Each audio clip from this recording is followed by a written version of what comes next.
భారతదేశ రాజకీయ వ్యవస్థలో భారతదేశానికి ఒక గుర్తింపు తెచ్చినటువంటి రోజు. బాబాసాహెబ్ అంబేద్కర్ గారు రాజ్యాంగాన్ని రచిస్తే దానిని ఆమోదింపజేసినటువంటి రోజు.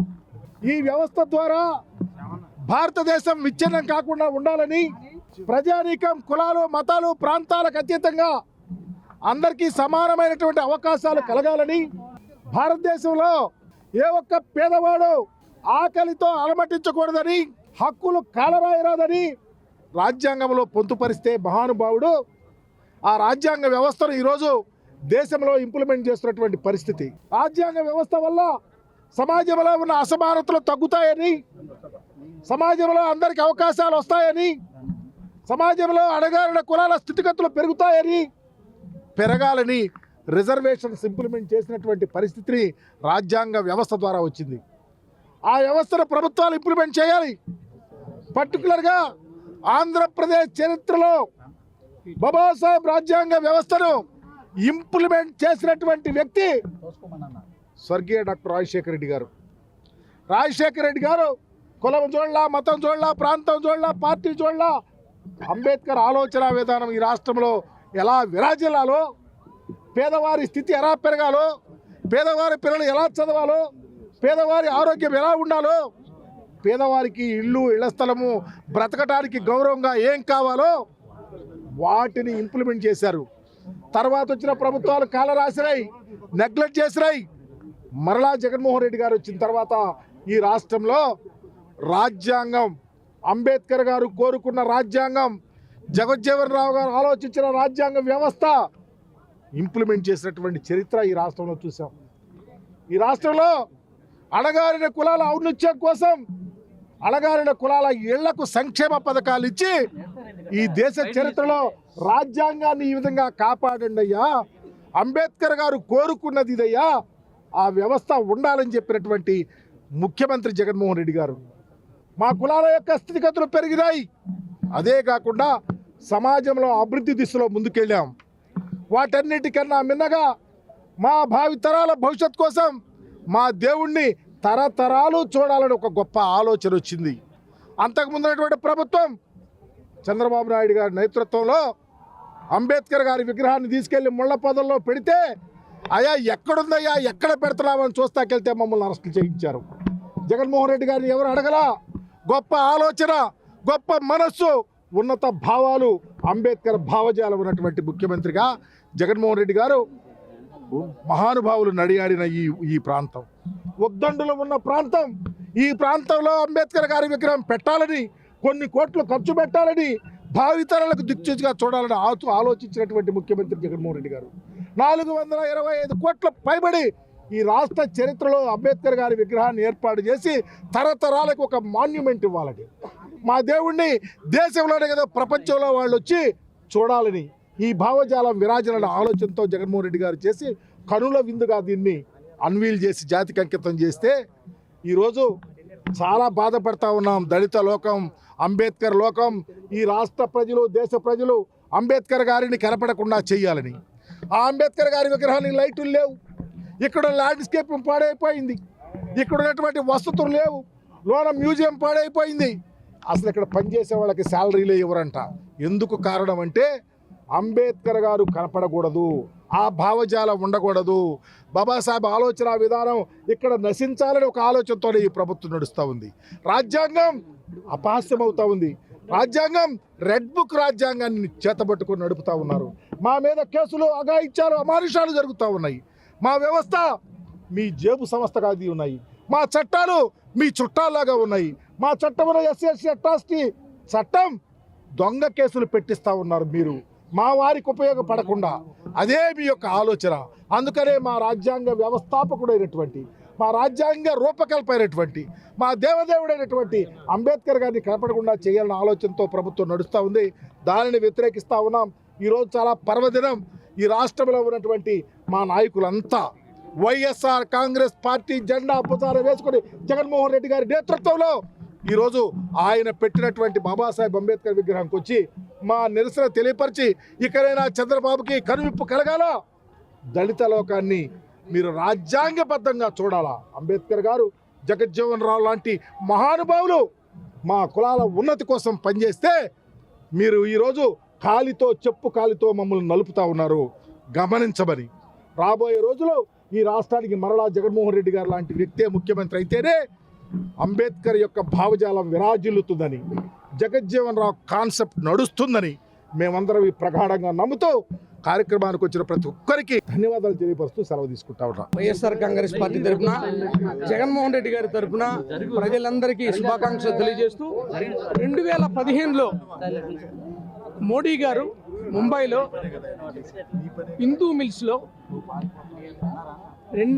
ఈ నవంబర్ 26ని రాజ్యాంగ ఆమోద దినోత్సవంగా ప్రకటిస్తూ అదే ఆవరణలో ఒక ఎత్తైనటువంటి అంబేద్కర్ గారి విగ్రహాన్ని స్థాపించాలని ఆవేళ శంకుస్థాపన చేసిన మాట వాస్తవం. అత్యంత ఎత్తైనటువంటి అంబేద్కర్ గారి విగ్రహాన్ని స్థాపించాలని ఆయన ఆవేళ చెప్పారు. ఆ రోజు నుంచి కూడా ఈ నవంబర్ 26ని మనం రాజ్యాంగ దినోత్సవంగా జరుపుకుంటున్నాం. 2014 నుంచి 2019 వరకు ముఖ్యమంత్రిగా ఉన్నటువంటి చంద్రబాబు నాయుడు గారు నేను అంబేద్కర్ గారి విగ్రహాన్ని కట్టిస్తానని చెప్పి దానికి సంబంధించి ఒక్క పని కూడా చేయలేని వాస్తవాలను మనం గమనించాం. జగన్మోహన్ రెడ్డి గారు రాగానే రాజ్యాంగానికి ప్రజాస్వామ్యానికి ప్రతీకగా ఉన్నటువంటి అంబేద్కర్ గారి విగ్రహాన్ని విజయవాడ నడిబొడ్డున శంకుస్థాపన చేయడం, 4 సంవత్సరాల్లోనే దాన్ని నిర్మించడం, దాన్ని ఓపెన్ చేసుకోవడం కూడా జరిగింది. మోడీ గారు చేసింది 2026లో ఓపెన్ అవుద్ది. 2019లో వచ్చినటువంటి జగన్మోహన్ రెడ్డి గారు 4 సంవత్సరాల్లో నిర్మించి ప్రజాస్వామ్య స్ఫూర్తికి రాజ్యాంగ స్ఫూర్తికి నిలువెత్తు విగ్రహం అంబేద్కర్ గారిని స్థాపించడం జరిగింది. ఇప్పుడు ప్రభుత్వం ఏం చేస్తుంది? ఇది మీరందరూ గమనించాలా. వాళ్ళ రెడ్ బుక్ రాజ్యాంగానికి లోబడి చేస్తున్నారు. ఇక్కడ గమనించాల్సిన అంశం అంటే, ఈ మధ్య నేను ఇక్కడ ఒక ఆటో డ్రైవర్ని అడిగాను, ఏంటయ్యా ఈ అంబేద్కర్ గారి విగ్రహం అన్నప్పుడు ఆయన ఏం చెప్పాడు తెలుసా? ఇక్కడ చాలామంది ఉద్దేశం, ముఖ్యంగా తెలుగుదేశం పార్టీ ఉద్దేశం ఏంటంటే, కాలనీల్లో ఉండేటటువంటి అంబేద్కర్ గారిని విజయవాడ నడిబొడ్డును పెట్టారండి, వాళ్ళు ఎందుకు దీన్ని పట్టించుకుంటారని చెప్పాడు. అదేంటయ్యా నువ్వు అలా మాట్లాడుతున్నావు? ఈ దేశ ప్రధానే అందరికన్నా ముందుగా నవంబర్ 26ని రాజ్యాంగ దినోత్సవంగా ప్రకటించి ఒక ఎత్తైన విగ్రహాన్ని ముంబైలో హిందూ మిల్స్లో స్థాపించాలని ఉంటే, మరి అప్పుడు మోడీ గారిని ఏమనాలి? మోడీ గారు ముంబైలోనే నిర్మిస్తున్నాడు కదా, మరి జగన్మోహన్ రెడ్డి గారు ఇక్కడ నిర్మిస్తే ఏంటన్నప్పుడు సమస్య అదే సార్. జగన్మోహన్ రెడ్డి గారు ఏం చేసినా వాళ్ళకి నచ్చదు. ఏ వ్యవస్థను బాగు చేయాలన్నా, విద్యను కానీ, వైద్యాన్ని కానీ, గృహాలను కానీ, సాధారణ పరిపాలన కానీ ఏది చేసినా వాళ్ళకి నచ్చదు. కాబట్టి జగన్మోహన్ రెడ్డి గారి మీద కక్షతోటి ఇదంతా చేస్తున్నారు అని చెప్పారు. ఏమయ్యా నువ్వే అన్నావు కదా కాలనీలో ఉన్నది అని, మరి ఇప్పుడు ఏంటయ్యా అని అంటే, అదే సార్ జగన్మోహన్ రెడ్డి గారి గొప్పతనం అదే. ఖచ్చితంగా రాజ్యాంగాన్ని ప్రతీకగా, అదేవిధంగా ఈ దేశంలో ఉన్న అందరికీ న్యాయం, స్వేచ్ఛ, సమానత్వం, సౌభ్రాతృత్వం ఉండాలనే ఉద్దేశంతో కృషి చేసినటువంటి అంబేద్కర్ గారిని జవహర్లాల్ నెహ్రూ గారు, రాజేంద్ర ప్రసాద్ గారు, ఆవేళ కమిటీ సభ్యులందరూ వేణుళ్ళ కొనియాడారు. ఈయన ఈ ముసాయిదాకి చైర్మన్గా ఉండటం వల్లనే ఇంత గొప్పగా ఈ రాజ్యాంగం వచ్చింది, ప్రపంచంలోనే అత్యంత ఉత్తమమైనటువంటి రాజ్యాంగం వచ్చింది అని పోడారు కదా అని చెప్పినప్పుడు అదేమో తెలియదు సార్. నేనైతే ఒకటి చెప్తున్నాను, దళితుల ఆత్మాభిమానానికి, ఆత్మగౌరవానికి ప్రతీక అంబేద్కర్ గారు. అలాంటి వాయిన్ని వీళ్ళు గౌరవిస్తారా? గౌరవిస్తే మీరు చెప్పండి. గౌరవిస్తే ఇలా ఉంటుందా ఈ విగ్రహం? దీన్ని పట్టించుకోకుండా ఉంటారా? 2014లో అనౌన్స్ చేశారా? చేయలేదు. ఇప్పుడు జగన్మోహన్ రెడ్డి గారు ప్రతిష్టాత్మకంగా చేశారు కదా, మీరు మరింత మెరుగుగా చేయాలి కదా.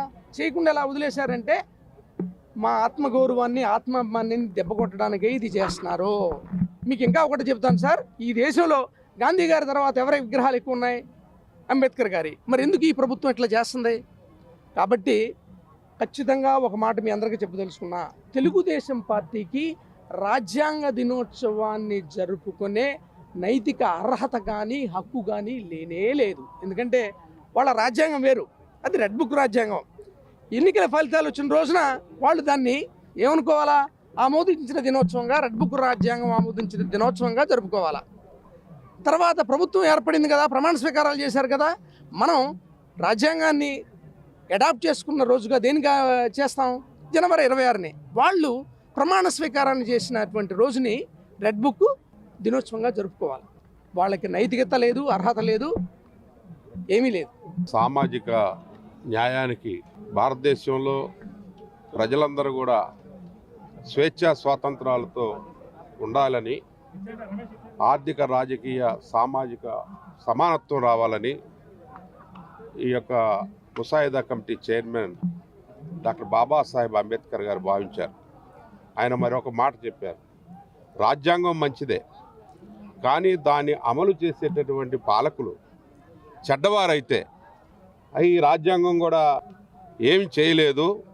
పాలకులు మంచి స్వస్థ బుద్ధి కలిగి, మంచి బుద్ధి కలిగి పరిపాలించాలి, సామాజిక న్యాయం చేయాలి, ఆర్థిక రాజకీయ సాధికారత సాధించాలని చెప్పి ప్రబోధించింది భారత రాజ్యాంగం.